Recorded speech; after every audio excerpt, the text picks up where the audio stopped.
आप सभी का स्वागत है इस संविधान सभा में और आए हुए सभी बैठे हुए सभी जो नेता हैं, जो बहुजन समाज पार्टी के नेता हैं, कई लोग हमारे बड़े भाई मंच संचालक आरडी भाई हैं, सभी का मैं स्वागत करता हूं। 5 मिनट का वक्त मुझे मिला है, बस आप लोग साइलेंटली से बैठे रहें जी। ठीक है, एनआरसी पर बात कर लेते हैं। वैसे हम सोच रहे थे कि आज भाई लोग हमारे कह रहे थे कि डॉक्टर भीमराव अंबेडकर, बी.आर. अम्बेडकर के बारे में थोड़ा बातचीत होगी, लेकिन जब आप कह दिए तो आपका हुक्म सर आँखों पर, जो कहेंगे आप वही बात करेंगे हम। बस अब आपने कह दिया तो एनआरसी के बारे में बात कर लेते हैं।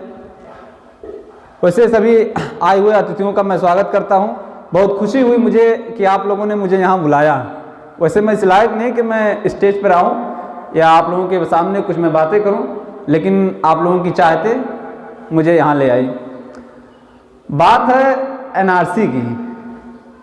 वैसे एनआरसी बहुत गंदा चीज़ है, बहुत गंदा चीज़ है।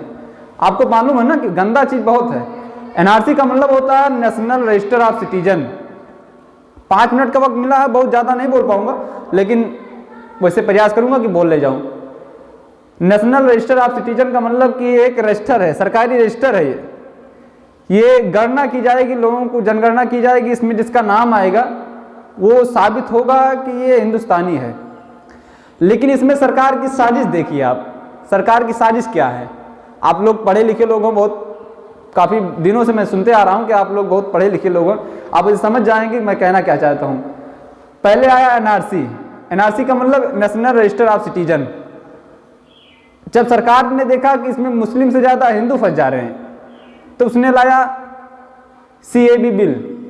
पहले सीएबी बिल सीएए था, सिटीजनशिप अमेंडमेंट एक्ट। इसमें संशोधन किया गया। इसमें 6 धर्मों का नाम दिया गया, जिसमें हिंदू हैं, बुद्धिस्ट हैं, क्रिश्चियन हैं, पारसी हैं, वगैरह वगैरह 6 धर्म हैं। उसमें मुस्लिम का नाम नहीं दिया गया।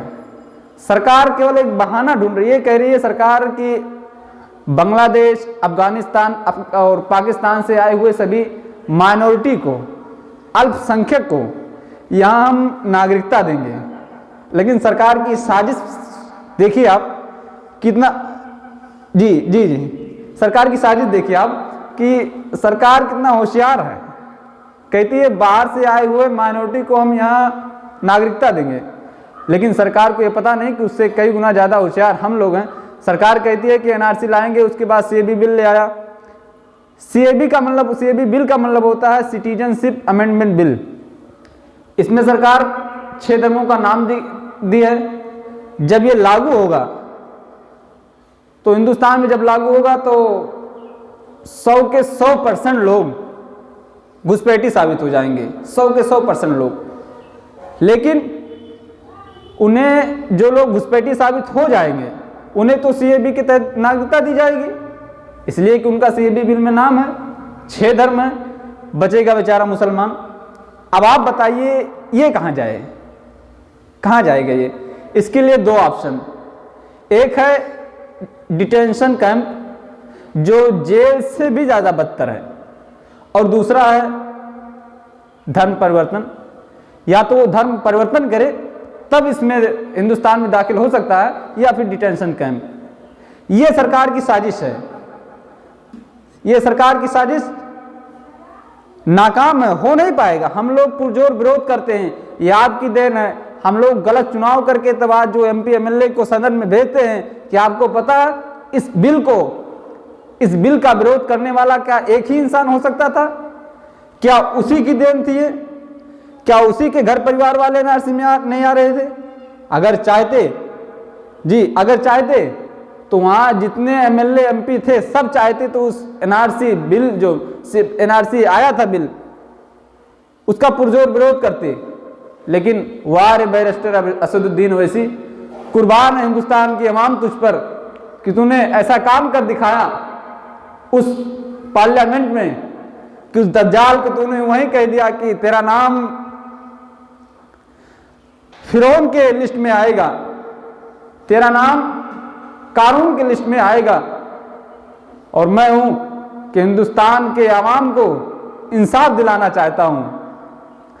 उस असदुद्दीन ओवैसी ने उस बिल को उसी पार्लियामेंट में खड़े होकर 5-6 टुकड़े कर दिए और कहा मैं नहीं मानता इस बिल को। गांधी ने भी नहीं माना था, हम भी नहीं मानते। यह संविधान के खिलाफ है। संविधान कहता है इक्वलिटी बिफोर लॉ, सभी लोग संविधान की नजर में बराबर हैं। All Indian person are equal to the Indian constitution, सभी भारतीय संविधान की नजर में बराबर हैं, कोई बड़ा छोटा नहीं है। इसलिए भाइयों आपसे निवेदन है, वैसे वक्त बहुत कम है, नहीं मैं इस पे काफी लंबी देर तक गुफ्तगू करता, लेकिन वक्त बहुत कम है, इसलिए बहुत से प्रवक्ता बाकी हैं आपसे बाद में बोलने के लिए। ये बहुत अच्छा आपने ये प्रोग्राम कर दिया, जो संविधान सभा का प्रोग्राम किया, बहुत अच्छा लगा। फिर कभी जो मौका मिला आप लोगों के सामने मैं कभी आऊँगा।